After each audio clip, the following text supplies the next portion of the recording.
What's happening to me? You have a whole bunch of trigger points back here, Eric. What's a trigger point? How do I get it? What is it? What do I do? Well, if you give me a couple minutes, I can explain it to you. Okay.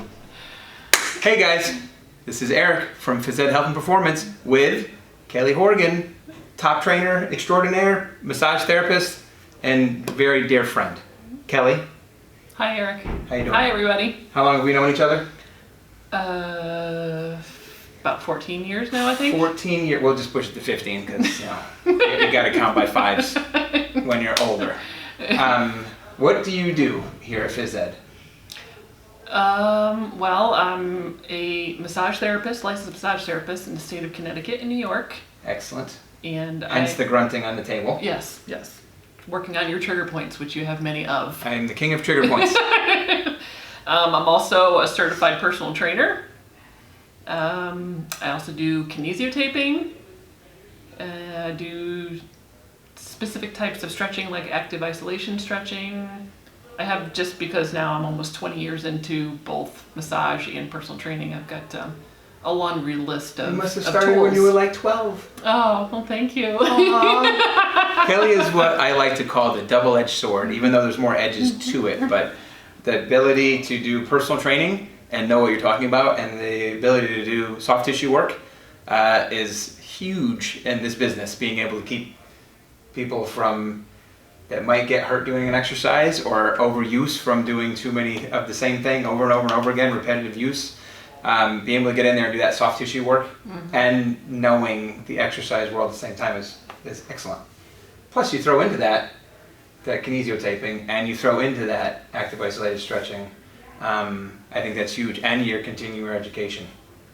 Oh yeah. I mean, the way I look at it is I have an exponential benefit with being both a personal trainer and a massage therapist, because there's so many pieces of the pie that when we come to look at a human being and what we need to do for them in the health related industry, that I have two wedges, and I'm looking at a person in a broader sense than many other people who have just a singular career choice. Right? It's like holistic.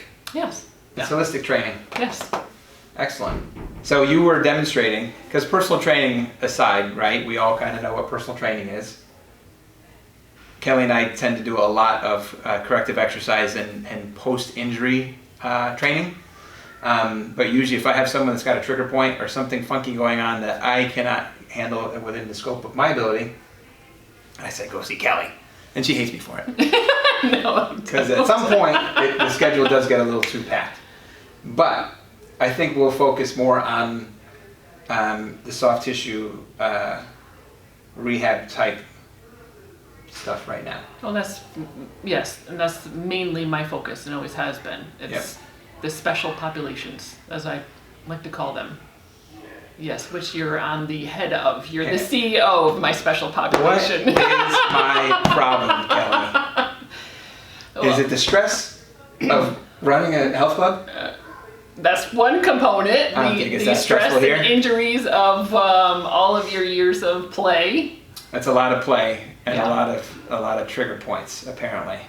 Which, if you don't stay on them, they build up. Well, for you, they're chronic. What? Why would you say that?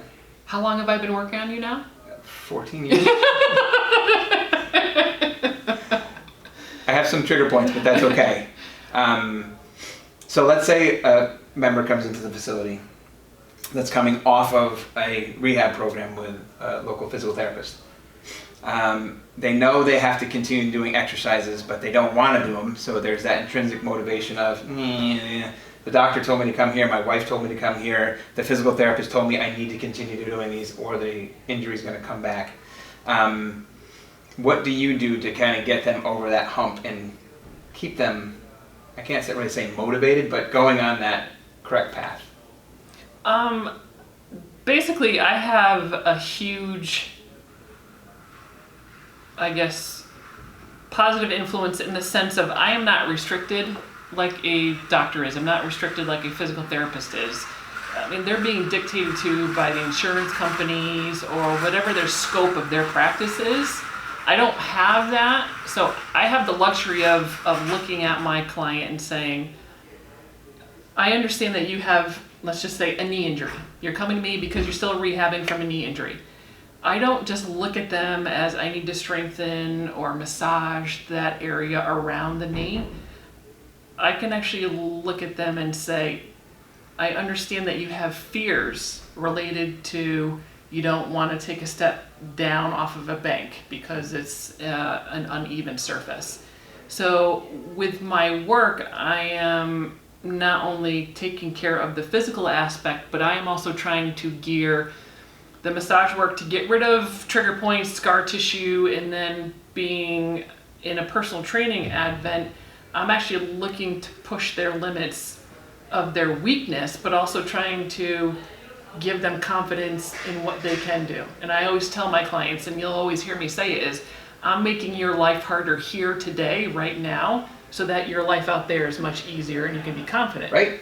I always say that you train them in a controlled environment, as uncontrolled as you can, so that when they get into an uncontrolled environment, they'll have the most control. Yes, exactly. It was funny. I just had that same conversation with a client this morning.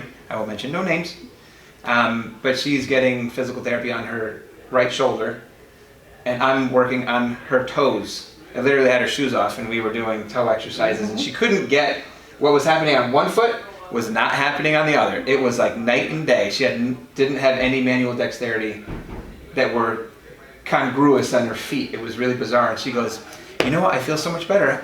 But some of the tools that you use other than the personal training massage are kinesiotaping. Yep, which we have just some samples here. Of course, Phys-Ed colors, orange and blue. Yay!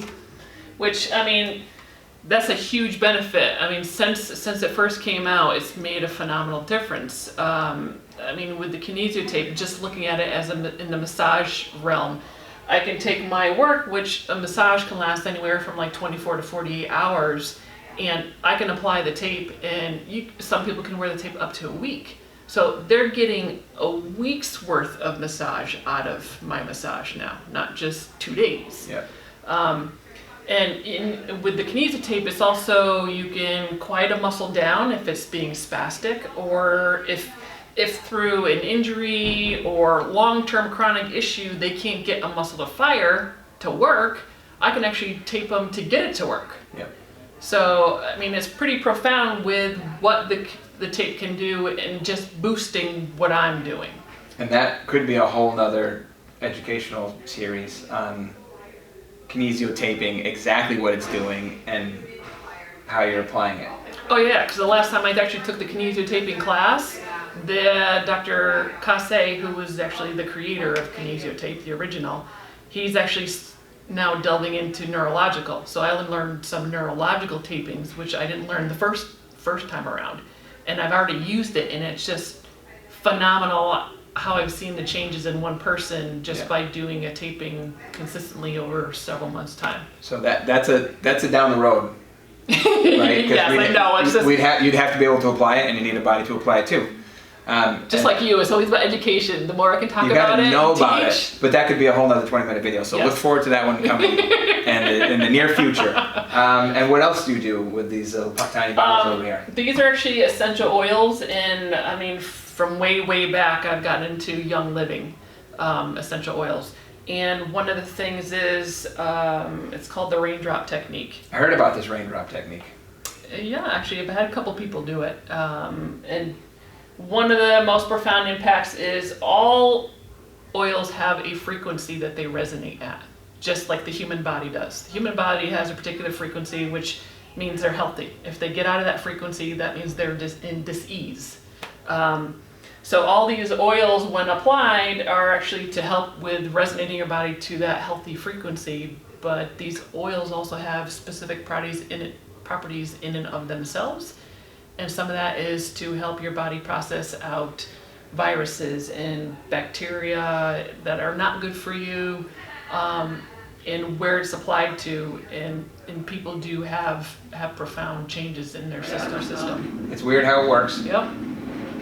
But it does. I actually have some stuff on my neck right now because that's one of my apparently chronic problem areas. Oh yeah. And it does help. It does. I mean, you It have to does think help. about it. Everything that comes from nature has some sort of benefit. I smell like cilantro most of the time, but that's okay. Yummy. I like it. I so- love cilantro. So do I. Right? Yeah. On fish tacos. That's right. Actually, it's very good. So that's pretty interesting. So you got massage, you got personal training, you have kinesiotaping, you have essential oils, Yep. Also, active isolation stretching. and active isolated stretching, which again, it could be a whole nother series on how to stretch properly, because flexibility is also a Is big it- one. yeah. As you get older, not mentioning any names here, or depending upon genetics. or genetics, or just bad work habits, and lots of video gaming and carrying book bags that are Yeah, too heavy, especially now. and sitting badly in your office chair. All that stuff can lead to short, tight muscles, and just Yeah, that's where you start to get your imbalances of weaknesses and tightness to protect yourself. so all good things that we could talk about in the future. Yes. If you guys are interested, you got to leave a comment down below if you want us to talk about that stuff. That being said, boy, this is a short interview. I mean, we could go on forever because we've known each other for so long, and we've had history together for years, and different health clubs and different bosses and all kinds of good stuff. And then also shared clients back and forth with all their weird issues and whatnot. And Yeah, we've had a lot of clients that we've shared over the years. right. Yeah. Man, these people don't listen. Yeah, they do. They're great. They're great. No, people. it's just what their needs are at the time is Yeah. where they come to us. That's all. Yep. See how easy that was? She was all nervous that this thing was going to take forever and it just wasn't going to sound right and she didn't know what to do. But I you know just what? don't like being on this side of the camera, that's all. It's good to be on this side of the camera because then it helps you talk to clients, I know, I'm growing. as we both are. Yes. As always, learn something new every day. Thank you, Kelly. You're welcome, Eric. See you on the outside. You got it.